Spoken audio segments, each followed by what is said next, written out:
ขอเจริญพรนะเดี๋ยวขอให้ถ่ายคลิปลงไปไอ้ขอเจริญพรเด้อยมพ่อยมแม่พี่ทุกท่านทุกคนพ่อแม่ครูบาอาจารย์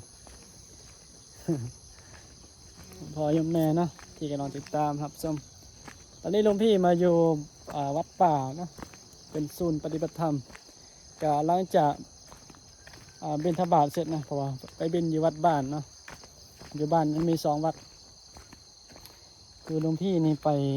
เป็นตากล้องให้หลวงเพื่อนให้หลวงพี่อุดเนาะเดี๋ยวว่าครูบาอุดตโรนั่นก็เป็นโรงเรียนเนาะเมื่อกี้นี่โรงเรียนจะหลวงพี่ถ่ายน่าจะ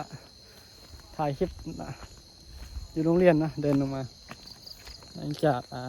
เสร็จจะบิณฑบาตเนาะในทางไปวัดป่า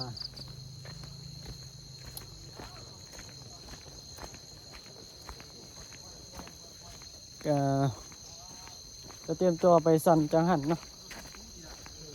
โอ้มื้อเช้านี่อากาศเย็นดีนะเต้นกันน้องพี่อุดเอิ้นมาไม่เต้นเฮ้ยเต้นอีหยังเอางูเนาะงูบอลนั่นเนาะจักมันงูอย่างป้าคันมันงูเห่าเนี่ยเนาะ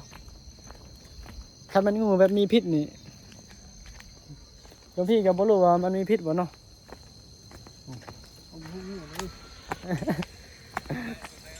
พระทุดงค์ล่าสุดงูเกี่ยวขาเขาบอกเป็นงูย่างเลยครับมันไปอุดบิณฑบาตเบิ่งได้อาหารกะเพราลายบ่บอกได้ไหมได้อยู่เนาะเดี๋ยวหัดพ่นกันจังเบิ่งเพราะว่าปกติเนาะเขาเลยเนาะอันโยมนี่เดี๋ยวว่าพ่อเอาไม่ออกนี่จะมาวัดมาวัดแล้วก็เขาจะมาใส่บาตรที่วัดทุกๆมื้อเนาะเพราะว่าจะเป็นวันพระวันศีลวันธรรมดาก็โยมเพิ่นจะมาใส่บาตรที่วัดเนาะสามัคคีกันดีอยู่ก็จะมีวัดบ้านนะวัดบ้านองค์หนึ่ง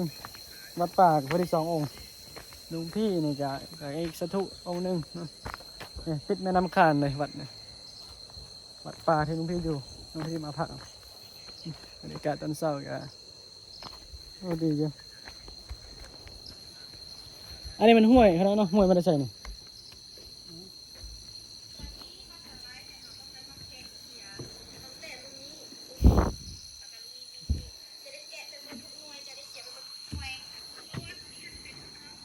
อ๋อสั้นเขามี2 องค์เขาบอกเอาแล้วสถุดิเป็นแบบนั้นนี่เนาะทางเดินเข้าวัดเราจะทางบิณฑบาตย่างเข้ามากับบเกิน2 นาทีทางย่างเข้ามาย่างเข้าวัดนะจากในหมู่บ้านเดินเข้ามาวัดป่านี่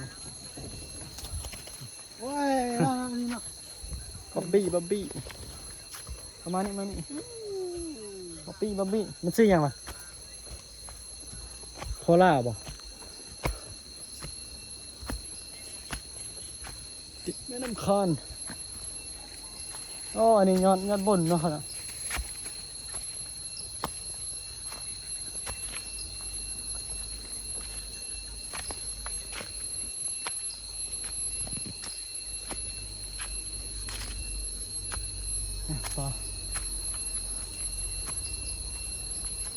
เดินกลับกุฏินะบ่เว้ยเพิ่นหอมเฮ็ดบ่ได้กินเฮ็ดบ่คือสิมีเฮ็ดเนาะเฮ็ดอ้อเว้ยบรรยากาศตอนเช้ามาฮอดวัดแล้วตอนนี้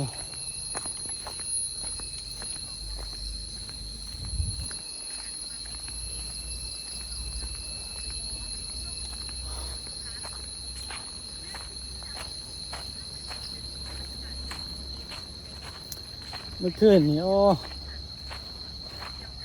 จำวัดแบบลับฮะในงานเราถ่าย นี่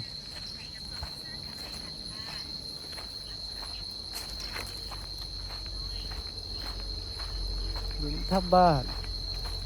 หลังจากบิณฑบาตเสร็จ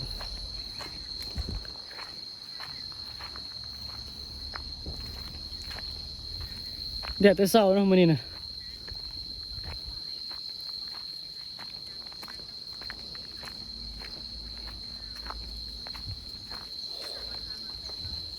อื้อหืออื้อหือหลวงพี่มื้อเช้านี่ตอนตีสี่นะยักหัวเด้เป็นตาญานเด้เป็นตายักหัวนำเนาะเอาว่างูมานอนนำ เออมันนอนได้ยังไงวะจักมันมาได้ทางใดครับมาถึงกุฏิแล้ว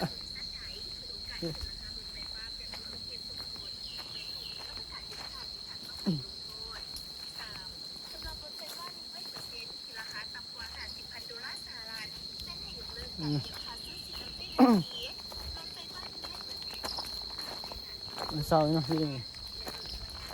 ช่วงทำวัดแล้วก็ยัดน้ำอุทิศส่วนกุศลบุญกุศลให้มันเนาะนู่นเพื่อมาถึงแล้วเมื่อเดือนเต็มแล้ว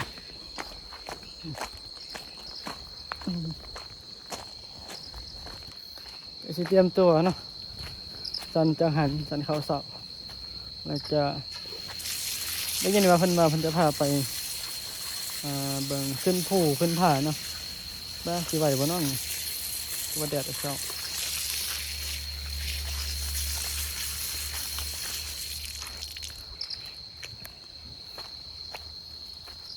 แดดเอาแต่เช้าเนาะบ่แดดจางปางกุฏิสลานี่ก็มีหลายอยู่ขันนับ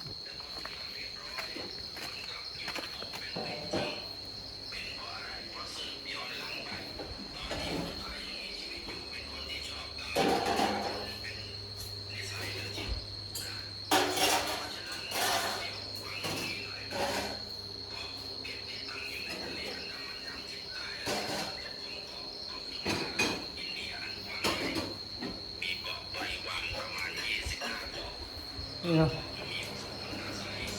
ทำบัตรอย่างนี้ตอนสายให้ห้องต้นเข้าอ๋อเดี๋ยวบ่มีแต่ตีงู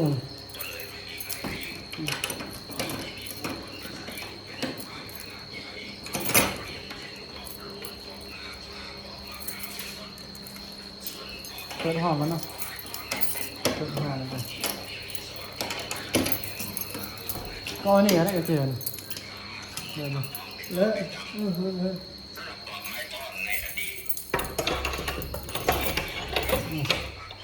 เจอเลยไปเจอเตรียมตัวสารข้าวนะเดี๋ยวสิเบิ่งกันพาทุกคนเบิ่งกันเป็นพาวัดป่าบิณฑบาตมันได้ยังไงขออนุญาตเด้อแต่ประมาณนี้นะจะมีแต่ภัตตาหารกับข้าวเหนียวประมาณนี้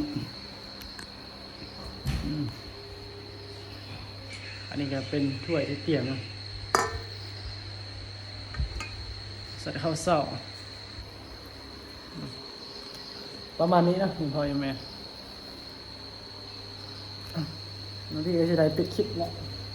จะได้เตรียมพาข้าวจะได้สั่นข้าวข้าวเศร้ามื้อเช้านี่ยุ่งก็หลายละปิดประตูเนี่ยหนูพี่เวลาออกต้องปิดขนาดสิขอปิดคลิปกันเนาะขอเจริญพรสวัสดีสบายดี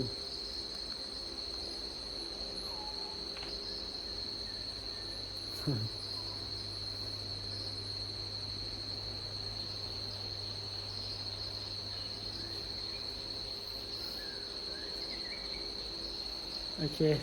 เจริญพรเด้อยังพอยังไง